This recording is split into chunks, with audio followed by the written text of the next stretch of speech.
Hello बच्चा लोग, चलिए 2016 का क्वेश्चन करते हैं।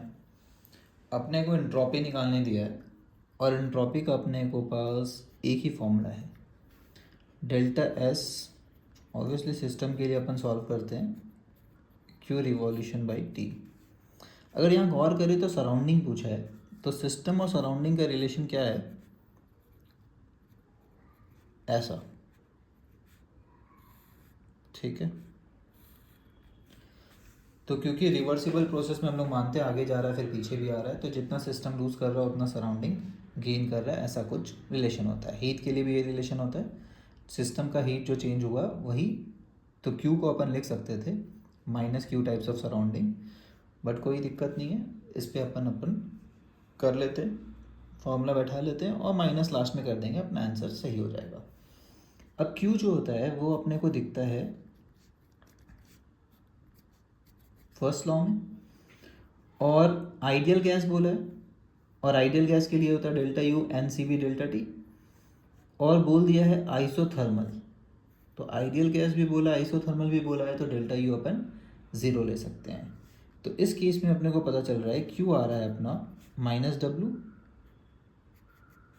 है ना, और डब्लू होता था माइनस पी।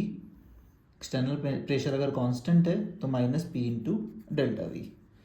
तो यहाँ पे माइनस इंटू माइनस प्लस हो जाएगा, तो ये आ गया P इंटू डेल्टा वी, ठीक है। P दिया हुआ अपने को 3, डेल्टा वी आएगा 2 माइनस 1 इजिकल टू 1, तो ये आ गया अपना 3, ठीक है। यहाँ पे पुट कर देते हैं, Q अपना 3 है, टेम्परेचर भी बड़ा अच्छा दिया हुआ है 1/300, ठीक है। और ये क्या है, pressure into volume litre ATM, तो ये लीटर एटीएम में आ रहा है अपना जो भी आ रहा है, तो ये आ रहा है 3 into 100 1/100 which is 0.01 litre ATM, ठीक है।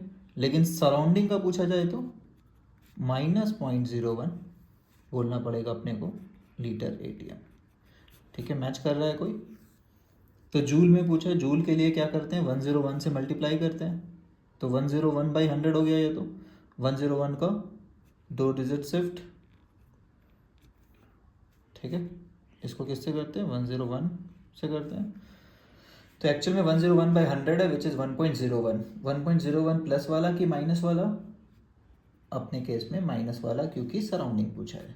सिस्टम पूछता तो अपना आ रहा था प्लस वाला, ठीक है। तो कुछ बातें यहाँ पे सीखे होंगे हम लोग भी कि फर्स्ट लॉ यूज़ कर सकते हैं क्योंकि यूनिवर्सल है, डेल्टा यू ज़ीरो होता है आइसोथर्मल का केस में, और वर्क डन जो होता है अपना P इंटू डेल्टा वी होता है। P अगर फिक्स है तो बस dV का रोल है, चेंज इन वॉल्यूम का, ठीक है। वॉल्यूम भी फाइनल इनिशियल दिया हुआ है तो डायरेक्ट पुट कर सकते हैं।